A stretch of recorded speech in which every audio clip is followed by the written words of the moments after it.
আমাদের যে সকল বোনেরা পড়াশোনা করছে স্কুল কলেজে, তাদেরকে দিয়ে বিভিন্ন অনুষ্ঠানে নাচানো হচ্ছে স্টেজের উপরে।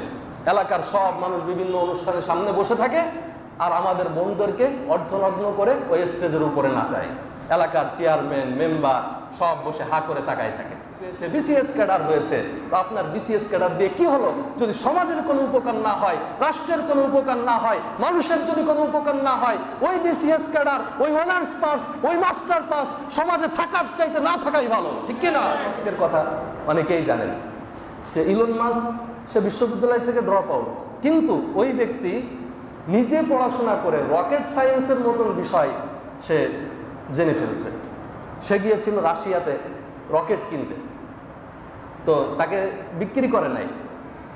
তখন ইলন মাস্ক প্লেনে বসে সিদ্ধান্ত নিয়েছিল যে আমি নিজে রকেট সায়েন্স পড়ব এবং নিজে আমি সিইও হব, আর আমার আন্ডারে আমি রকেট সায়েন্স নিয়ে যারা গবেষণা করে তাদেরকে আমি চালাবো।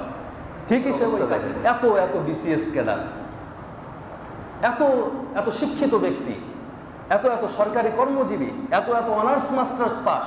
বাংলাদেশে lakh lakh crore crore honours masters pass আছে। যেই পরিমাণ বাংলাদেশে অনার্স মাস্টার্স পাস করে প্রতি বছর বের হয়, ইউরোপ আমেরিকার কোনো দেশে এত জনগণ নাই।